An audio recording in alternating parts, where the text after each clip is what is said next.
Bismillahirrahmanirrahim. Assalamu alaikum dear students. My name is Aisha Salim and I hope you all are fine and doing well. बेटा हम अपने हमारा आज का lecture skill based lecture होगा. Dear students, हमने अपने प्रीवियस लेक्चर में प्लांट के 3 मेन टाइप्स टिश्यूज़ को डिस्कस किया था, उनको आइडेंटिफाई किया था और उनके फंक्शन को समझा था. तो बेटा आज उसी नॉलेज को इस्तेमाल करते हुए हम अपने स्किल को अचीव करेंगे. तो बेटा हमारा आज का स्किल 2 एक्टिविटीज़ पर मुश्तमिल है. सबसे पहले हम हम आज के स्किल के अंदर जाइलम और फ्लोएम प्लांट के 2 टिश्यूज़ जिनको हमने वस्कुलर टिश्यूज़ का नाम दिया था उनका मवाजना करेंगे. तो बेटा हमारा स्किल 2 एक्टिविटीज़ पर मुश्तमिल है. सबसे पहले हम जाइलम और फ्लोएम के उनके फंक्शंस और उनके फीचर्स को एक चार्ट की मदद से समझेंगे. हम आपकी टीचर आपको स्टिकी नोट्स में डिफरेंट फीचर्स और फंक्शंस डिस्ट्रीब्यूट करेंगी. आप उनको गौर करेंगे, उनको समझेंगे और उनको एप्रोप्रिएट जगह पे पेस्ट करेंगे. और बेटा सेकेंड एक्टिविटी में हम एक मॉडल के जरिए जाइलम और फ्लोएम की अरेंजमेंट और उनके स्ट्रक्चर को समझेंगे. तो बेटा सबसे पहले हम अपना एक्टिविटी 1 स्टार्ट करते हैं. आपको आपकी टीचर्स स्टिकी नोट्स प्रोवाइड करेंगी जिनके ऊपर जाइलम या फ्लोएम किसी भी एक टिश्यू का स्ट्रक्चर या उसका कोई फीचर लिखा होगा. तो बेटा उस स्टिकी नोट को गौर से देखिए और उसके फंक्शन को या उसके फीचर को गौर से समझिए. Very good. और बेटा इन चीज़ों उनको गौर से देखने के बाद आप अपनी क्लास में डिस्प्ले चार्ट के ऊपर आपके ऊपर पार्ट्स हैं. आपके पास 2 सेक्शंस होंगे. फर्स्ट वन इज जाइलम और सेकंड वन इज फ्लोएम. तो आपका स्ट्रक्चर या आपका फंक्शन जिस कैटेगरी से ताल्लुक रखता है आप वहां पे उस स्टिकी नोट को पेस्ट कीजिए. Very good. बेटा अब हम वेरीफाई करते हैं कि हमारी एक्टिविटी आपने किस हद तक इसको बेहतर तरीके से किया. तो बेटा सबसे पहले अगर हम नंबर 1 फीचर की बात करें तो हमारे पास जाइलम में जो स्पॉटिव सेल्स हैं वो हैं ट्रैकीड्स, जबकि फ्लोएम की बात करें तो हमारे पास जो स्पॉटिव सेल्स हैं वो हैं कंपेनियन सेल्स.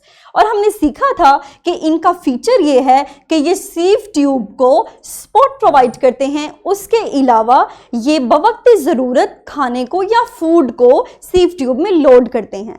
सेकंड बेटा अगर हम देखें तो जाइलम वेजल्स हमने समझा था कि हमारे पास सिर्फ पानी की कंडक्शन के लिए रिस्पॉन्सिबल हैं, लेकिन अगर हम सीव ट्यूब की बात करें तो बेटा ये फूड की कंडक्शन करवाती है.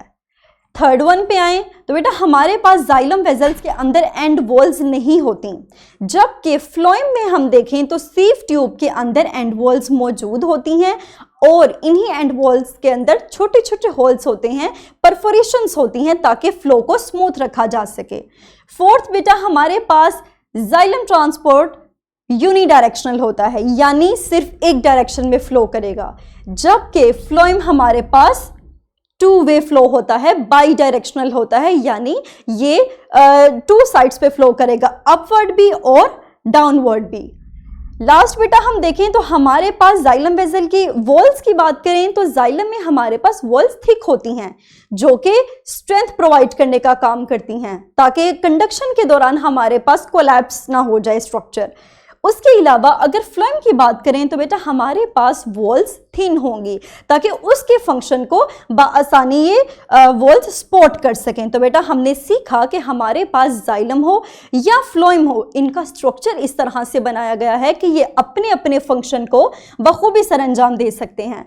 तो बेटा अब हम अपने नेक्स्ट एक्सपेरिमेंट की तरफ मूव करते हैं जिसमें हम कुछ चीज़ों का इस्तेमाल करते हुए इनके स्ट्रक्चर को, जाइलम और फ्लोएम टिश्यूज़ के स्ट्रक्चर को समझेंगे. तो बेटा हमें जो मटेरियल चाहिए उसमें हमें रेड कलर्ड स्ट्रॉज, आप पेपर कप भी ले सकते हैं या फिर आप टॉयलेट पेपर की ट्यूब या टिश्यू रोल की ट्यूब ले सकते हैं. उसके अलावा वाइट स्ट्रॉज, रबर बैंड ताकि हमारे स्ट्रॉज सेटिंग के दौरान डिस्पर्स ना हो जाएं. उसके अलावा आप एक ट्यूब लें. बेटा इस ट्यूब की जगह अगर आपके पास अवेलेबल नहीं है तो आप किसी दूसरे कलर के स्ट्रॉज का भी इस्तेमाल कर सकते हैं.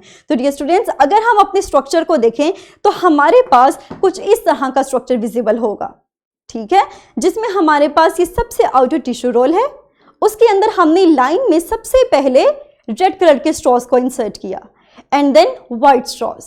उसके बाद सेंटर में हमने ट्यूब की जगह एक कलरफुल स्ट्रॉ का इस्तेमाल किया जो कि इसके इनर कोर को, सबसे इनर कोर को रिप्रेजेंट करेगा, ठीक है। तो बेटा इस तरह से हमारा ये स्ट्रक्चर विजिबल होगा। अब हम देखते हैं कि हमने अपने स्ट्रक्चर के अंदर हमने क्या ऑब्जर्व किया। तो डियर स्टूडेंट्स, हमने ऑब्जर्व किया कि हमारे पास जो सबसे आउटर लेयर है, जो टिश्यू रोल की होगी या पेपर कप की होगी, वो स्टेम के आउटर बार्क या प्रोटेक्टिव बार्क को जाहिर कर रही है। लेकिन हमने जो रेड कलर के स्ट्रॉज उसके अंदर इंसर्ट किए, उनको सेट किया, these straws represent phloem, और हम जानते हैं कि this tissue is responsible for the conduction of food, जबकि हमारे पास white straws जो हैं वो जाइलम को रिप्रेजेंट करेंगे, जो कि पानी की कंडक्शन के लिए रिस्पॉन्सिबल है। उसके अलावा हमारे पास जो सेंटर में आपने कोई ट्यूब ली, कोई छोटी सी स्टिक ली या फिर कोई कलरफुल स्ट्रॉज लिए, तो बेटा ये इनर मोस्ट हिस्सा हमारे पास हार्टवुड को जाहिर करेगा।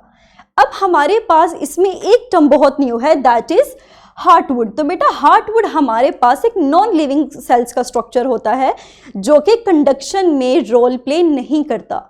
इस तरह की जो वुड होती है, इसके अंदर ये हमारे फर्नीचर या फिर मुख्तलिफ चीज़ों को बनाने के लिए बड़ी फ़ायदेमंद होती है, क्योंकि इसमें जल्दी पैथोजेंस का अटैक भी नहीं होता due to its non living feature. तो बेटा ये हमारे पास जो सेंटर में है दैट इज हार्टवुड। तो डियर स्टूडेंट्स, ये था हमारा मॉडल एंड हमारी ऑब्जर्वेशन, जिसको हमने अपने मॉडल, अपने स्ट्रक्चर से ऑब्जर्व किया। तो बेटा इसी कंसेप्ट का इस्तेमाल करते हुए आप अपनी वीडियो को कुछ देर के लिए पॉज कीजिए और इस वर्कशीट को सॉल्व कीजिए। इसका लिंक आपको इस वीडियो के डिस्क्रिप्शन में इजीली मिल जाएगा। वेरी गुड, मुझे उम्मीद है कि आपने इस वर्कशीट को इजीली सॉल्व कर लिया होगा। तो बेटा ये था हमारा आज का लेक्चर। मुझे उम्मीद है कि आपको ये स्किल समझ आ चुका होगा। इंशाल्लाह हम अपने अगले लेक्चर में प्लांट के लाइफ प्रोसेसेस को डिस्कस करेंगे। तो dear students, take care of yourself. Thank you very much. अल्लाह हाफिज़।